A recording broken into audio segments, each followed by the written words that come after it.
Alright, what's going on? So, I just actually filmed the video that came out before this one last night, and I edited that video last night as well, but I don't know, I've just kind of been in the mood. I want to talk about records, and I just want to make a dent in the amount of records that I have that I haven't shown off yet. But, depending on what I decide to call this video, if you can tell from the title, this is going to be all about 2017 releases. And I gotta say, man, in terms of new releases, 2017 has been one of the best years for new releases that I've sort of kept up with since I started keeping up with releases as they come out. Now that being said, of course I haven't been keeping up with new releases since like the 90s or anything, but it's been going on close to 10 years. And in those years, I haven't had sort of such a long period of time where it's just fucking killer release after killer release after killer release. But this year is definitely that year. And the 5 records I'm going to talk about here, I think one of them is actually an EP, but all of these albums are just fantastic in very different ways, and I will talk about the different ways as we get to them. And while I'm thinking about it, I want to give a big shout out to my buddy Ethan, who has a YouTube channel. He's been making videos recently, fucking awesome videos. He's actually putting in the effort to edit videos and make them nice, and he's got a great knowledge of metal. He talks about a lot of good releases. He's got a lot of great records in his collection, and I've seen every one of his videos, and I've talked to him a few times. He's a great dude. He doesn't have near the amount of subscribers that he should have, so that's why I am going to direct all of you to his channel. Link is in the description. Check that shit out. So, I want to talk about some records. I want to talk about some new releases. I've got no pants on right now. I'm ready to rock and roll. Before we get into talking about the records themselves, if you can hear it in the background, that's what we're listening to. This is the new Dying Fetus album, Wrong One to Fuck With. Don't be surprised if this is the only Relapse release you hear me talk about for the rest of this year. Because, I mean, they're putting out fucking stinkers, man. And this is the rare exception. But it's a good album. It's a fun listen. I've listened to it a few times today, and I just bought it today. So, yeah, good stuff. Alright, so right before we get into talking about the records, hopefully, and I haven't tested this yet, and I probably should have, but hopefully the sort of lighting situation that I have set up here will help with the glare, because I noticed editing the last video that the glare was fucking atrocious. So hopefully the way I have everything situated now, there won't be glares on the records and shit, so we'll see. But the first record I'm going to talk about here is one of the highlights of 2017 in my opinion. This thing was a long time coming, and there was even a track that was released for it like mid 2016 or something. So this thing was definitely highly anticipated by a lot of people, including myself, and it sort of went up out of nowhere, and I bought it. This is Uvia with Enigma. This is the 3rd Uvia album, and there's been talk of this being the final Uvia album. Whether or not that's true, I guess I'm happy either way. You know, if it is true and this is the final Uvia album, at least they've gone out on a high note. If it's not true and this is not the final Uvia album, then we have more to look forward to from Uvia, because they've not put out anything yet that's anything less than spectacular. So I don't know who else has shown this record. I don't think I've seen anybody show this record. I'm sure someone has, I just don't watch that many people. But if you haven't seen this and you don't know anything about this, this is a set of 3 10-inch records in like a triple gatefold, which I think is kind of a pain in the ass. I guess, I don't know, I guess it's kind of cool to have. It's a bit different, but I don't know. But I think there's 7 tracks on this thing. I know all the tracks are sort of indicated with little symbols, and the symbols will be here on the back, and there are 7 of them. Being that this is 3 10-inch records, there's a total of 6 sides, so I guess one of them is probably just like an intro or an outro or something. Because, in my opinion, this album is definitely best experienced in full. But without more babbling, let me just show you the packaging here. So you got the front cover there, really fucking cool. I like the simplicity of the artwork. It sort of falls in suit with the other 2 album covers that they've done, with sort of the border with like a frame in the middle with the image in the center of that. Like I said, there's the back with the 7 symbols around this middle emblem here. And you can see the spine there is quite cool. Pretty thick. It just says Enigma. So if you haven't seen it, it is a triple gatefold. There's on inside of one of the panels there, just the main man behind Uvia. And it opens up like this, and like I said, it is a triple gatefold. You got the Uvia logo in the center there, and just more extended artwork. Very, very nice. This does come with 2 inserts. One of them is, well, actually I thought it was single-sided, but it appears not to be. And I actually hadn't seen this until now because it is very dark, but I have this light here. There is actually print on this side, and it is showing up a little bit better than I thought it would. But I guess these would be the song titles, which, like I said, I hadn't actually seen until right now. And on the other side of that, you got another picture of the member there. Very, very nice. Apart from that, you have a little strip that came in here, and I kind of like this. It's basically saying to put this record on the internet, to put the album on the internet goes against the wishes of the artist. Basically, they want the only way to hear the record is to own it. I don't know if I necessarily agree because it is a very limited release. So, I mean, if they want a very limited amount of people to hear it, I don't know, maybe it's just me, but I feel like that kind of goes against what the point of making music is. And there is a couple things on here that would indicate this being the final Uvia record, like "Only to you do I let the last of my blood," and "Darken your surroundings, quiet yourself, hearken this final death." So absolutely no reason for me to show you all 3 of the records. I'm just going to show you one of them because they are all the same. Was lucky enough to get a copy of the red variant, and all of the songs are indicated by the symbols on the label. So you see, it is red vinyl, but it does have like a sort of marbly, swirly gold shit in the middle, which is very, very nice. There was no option to pick whether you got the red or the black. They were just sent out randomly, and luckily I got the red. But without a doubt, this record is best listened to in its entirety. I believe that it is actually up on YouTube in its entirety, which is pretty shitty, I guess, if the artist truly wanted this to be a very limited release, only available to a few amount of people. The best way I think would be to put it is to say that this album is very much like a journey, and it's very ugly at times, but it's very pretty at other times. And then there's like sort of sound samples of like rain and shit. I love this thing. One of the highlights of the year, in my opinion. That's Uvia with Enigma.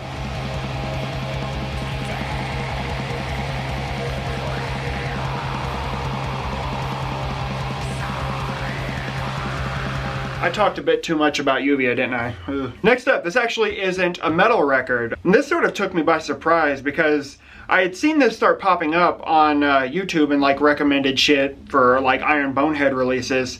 And I was initially sort of attracted to the album cover and the name of the band, and I just thought it was all very cool. And then when I listened to it, I discovered that it's certainly not metal.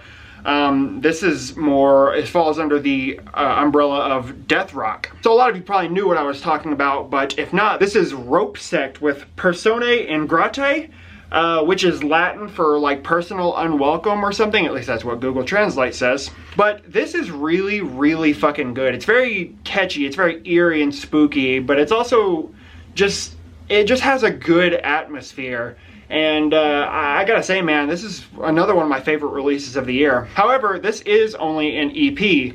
If you go to the Bandcamp page, it says that this is an EP, but it also tells a story about what this album is about. So, for those of you who don't know, this is a concept release, and the concept is really fucking cool. If you go to Bandcamp, you can read the whole thing, but basically, it's about some sort of outsiders who, like, move into the woods to create their own civilization. Basically, it seems like because they dislike the way that our civilization is sort of progressing. And basically, they take a very old school approach to like their laws and shit, in the sense that if you were to break a law, you're hanged for it. And they would basically replace you with somebody from the outside world. And the idea is supposed to be that the rope is kind of like God. You know, you fear the rope, but you also envy and respect it. So it's very cool. That's probably not really how the story is supposed to be told. That's just sort of off the top of my head from what I remember reading about it like a week ago. But I'll put the link in the description so you can actually go and read it for yourself, because if you get the full story, it makes for a more full experience. But this is very, very good, man. The very first song on this thing, Fallen Nation, is probably my favorite, but really everything on here is super fucking good. Anyway, there's the back cover. There is 8 songs on this thing, including a song called Rat and Kone, which I think is pretty cool. Put out on Iron Bonehead. This does come with an insert here, just the band members, and you have lyrics on this side. I don't think I mentioned it, but this is a German project. And the vinyl itself is very simple. It's just black, but the labels are quite cool, so I figured I'd show them off. I have a feeling I explained this incredibly poorly, but please do yourself a favor and just go and listen to this. Even if death rock doesn't really sound like it might be your thing, it's absolutely 100% worth a listen. So check it out. It's another one of my favorite releases of the year. That's Rope Sect with Personae and Grate.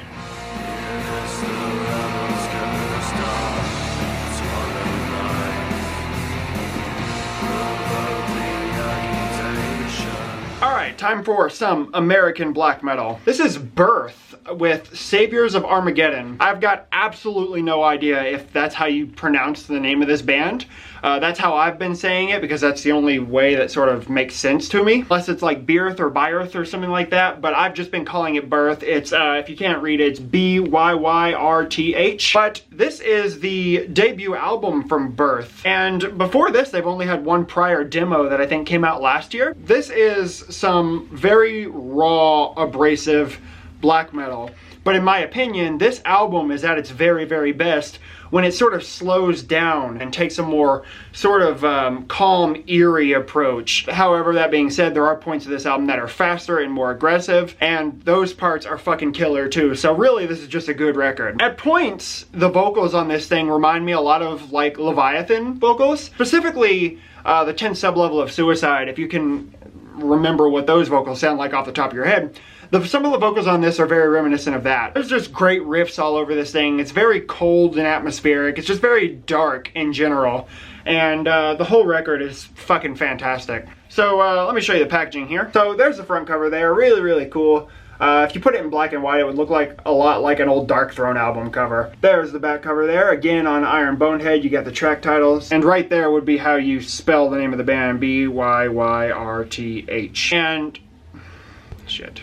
And this does come with a printed inner sheet here. There's one side of this inner sheet, just got some liner notes and like the band members and shit like that. And on the other side, you have pictures of both the members, the band logo, and then their little emblem thing, which I actually really, really love. And this is just black vinyl, but I actually do like the labels. So there's side B there with the band logo, and then the other side, of course, has their other logo. Very, very nice. So for some reason you felt like there's been any shortage of sort of raw, ambient tinged black metal over the last few years, I would turn to this, man. This thing right now is readily accessible, so I would recommend just going to grab it. I think it was limited to like 300 copies or something like that, but it's very fucking good. If you don't believe me, just listen to it for yourself. That's Birth with Saviors of Armageddon.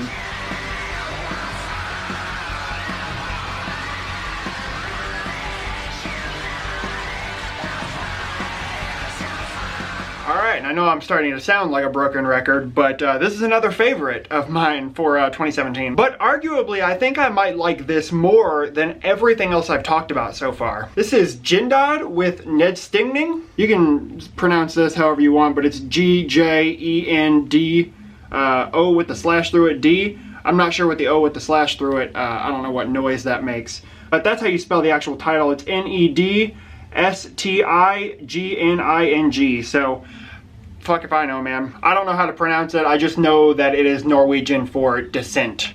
And sort of like I said with that Birth record, this album is at its best when it sort of slows down. Because when this album slows down, it definitely sounds a lot creepier. This is, at points, this is it sounds like old school Norwegian black metal. There are very dark, like old school Dark Throne sounding riffs on this thing. There are riffs that kind of sound like old Burzum riffs. And in terms of the vocals on this thing, it reminds me of the vocals on Those Who Caress the Pale by Ved Buenzende, which I talked about in the last video. A sort of mixture of like these really croaky, moany wretches that sort of almost at times turn into like normal black metal screams. And then it'll go into like almost like clean sung vocals for just a short amount of time, but it's just enough to sort of make an impact on the song. It's fucking awesome. These dudes haven't been around for very long. I think there's 2 guys in this band, but it is a Norwegian black metal project, like I said. And I think before this, they had 1 demo, and they put out a couple demos this year since this album was released. But there's not a dull moment on this thing, man. I fucking adore this record. I don't really know how to feel about the album cover, but the music on this thing is fantastic. Speaking of the cover, I'll just show you all the packaging here. So there's the front cover there. It's just a fucking half-naked dude with a bloody hand walking in the woods. Very glossy cover, if you can tell. There's the back there with all the track titles put out on darker than black. Very cool. This does come with a printed inner sheet here. All the lyrics are in Norwegian, so they're useless to me. And it is just black vinyl, but those are the labels if you are curious. So as far as I'm concerned, this is definitely a band to keep your eye on. I don't own any of the demos, but I've heard 2 of them, and they are fucking awesome. Right now is the time to get this. This strikes me as something that will eventually sell out and become a pain in the ass to get. But I think Arcane Altar has copies, so get it while you can, man. This thing is awesome. So again, that's Jindad with Ned Stigning.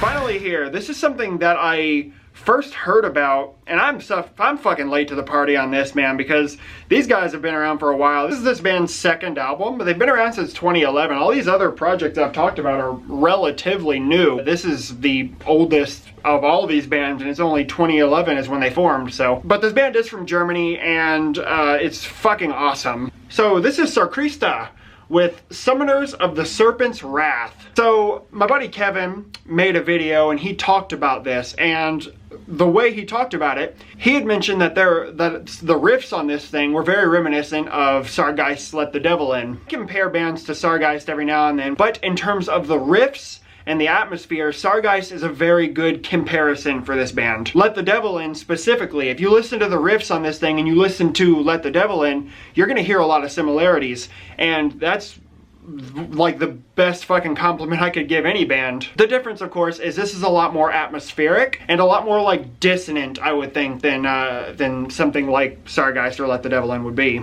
I think what does it for me with this band is in the riffs. Because it is very dark, but the melodies on this thing are second to none, man. In terms of like 2017 releases, there's nothing I've listened to and sort of gotten the feeling that this gives me. It's not my favorite release of 2017 by any means, but this has some really, really standout moments on it, and I would think that a lot of you guys have heard this by now, but if not, fucking please give this a listen. So as I feel like I'm rambling, I'm just gonna show you the packaging here. Here's the front cover. I would say that the title of the album sort of fits very nicely with that. There's the back cover there with the track listing, put out through Purity Through Fire. You got a printed inner sheet here, very, very nice, and despite the band being from Germany, these lyrics are in English.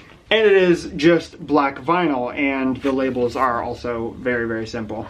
So I would say if there was any like true testament to how good this album is, it took me about 30 seconds of a song, and I ordered this from Germany. I couldn't find any American distros that had this when I ordered it, but, and I didn't want to wait. I just wanted this album in my collection so I could play it whenever I wanted to. It's fucking fantastic. I love this thing. If you haven't listened to it, please, for the love of God, check it out. That's Krista with Summoners of the Serpent's Wrath.